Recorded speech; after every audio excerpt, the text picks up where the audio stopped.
Bonjour à tous, nous sommes le jeudi de la 15e semaine du temps ordinaire et nous allons continuer notre méditation avec l'évangile du jour tiré de l'évangile selon saint Matthieu. Que l'Esprit Saint vienne ouvrir notre cœur à cette intelligence des Écritures. Esprit de Dieu, sève d'amour, de l'arbre immense où tu nous greffes, que tous nos frères alentour nous apparaissent comme un don, dans le grand corps en qui s'achève la parole de communion. La parole de communion se trouve dans l'Évangile selon saint Matthieu. Nous sommes au chapitre 11, les versets 28 à 30. En ce temps-là, Jésus prit la parole. « Venez à moi, vous tous qui peinez sous le poids du fardeau, et moi je vous procurerai le repos. Prenez sur vous mon joug, devenez mes disciples, car je suis doux et humble de cœur, et vous trouverez le repos.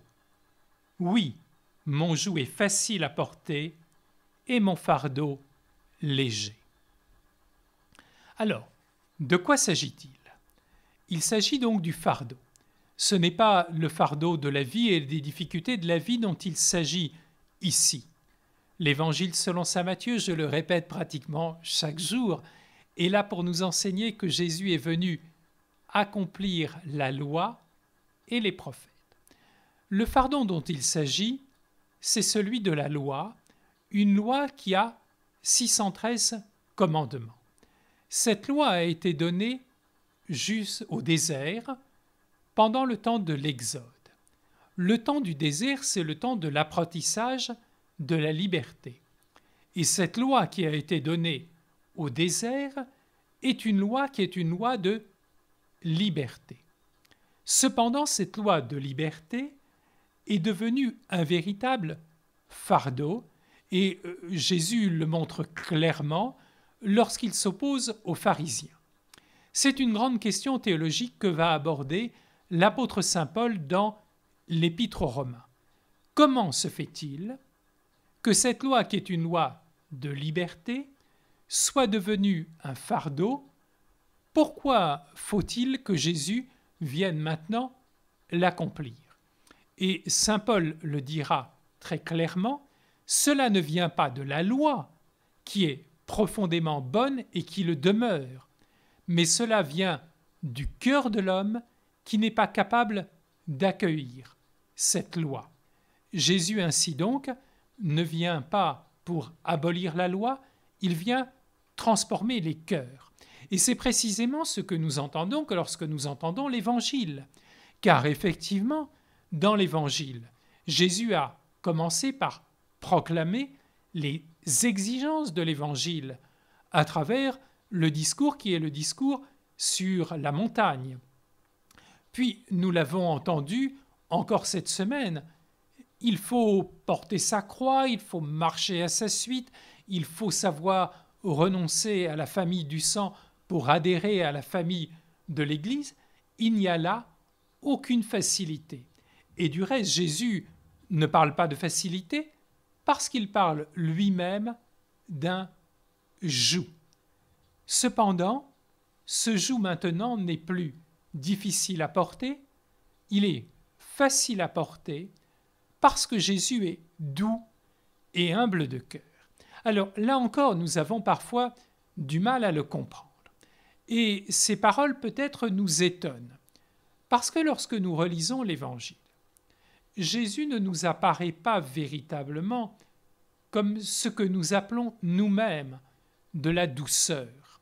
Au contraire, il nous prend bien souvent comme à rebours, il est parfois assez sec dans ses réponses, des malades viennent le trouver, il les rabroue, et nous avons du mal à voir ce qu'est la véritable douceur. Or, Jésus nous montre ce qu'est la douceur. La douceur de Jésus, elle vient de son accueil, car même s'il prend parfois les gens d'une façon un peu rude à nos yeux, il est toujours celui qui est profondément accueillant et qui sera accueillant jusque sur la croix vis-à-vis de tous ceux qui l'entourent. Le propre des pharisiens et des habitants, nous l'avons entendu cette semaine, de Chorazaïm, Bethsaïde ou bien de Capharnaüm, c'est qu'ils n'ont pas cette douceur, c'est-à-dire qu'ils sont incapables d'accueillir ceux qui sont pécheurs et ils les rejettent. Jésus, au contraire, est doux car il accueille tout homme et toute femme qui s'approchent de lui. Et ainsi donc, par cette douceur, il transforme les cœurs et transformant les cœurs, il nous donne la possibilité de porter les exigences de l'Évangile avec une grande facilité. Jésus n'est jamais complice du péché, mais il est même capable parfois de reproches assez vifs, mais sa douceur est sa véritable force, et ainsi donc, Jésus nous accueille avec douceur. Il ne nous rabaisse jamais, il nous fait part des exigences de l'Évangile et il nous permet de les porter. Ainsi donc, lorsque nous regardons la vie de ceux qui sont des saints, ça n'a jamais été une vie facile. Nous avons parfois, lorsque nous rêvons, nous regardons la vie de la Vierge Marie et nous disons finalement tout a été facile pour elle, préservée du péché originel. Je l'ai déjà dit sur cette chaîne, la vie de la Vierge Marie a été une vie qui a été une vie avec un véritable joug.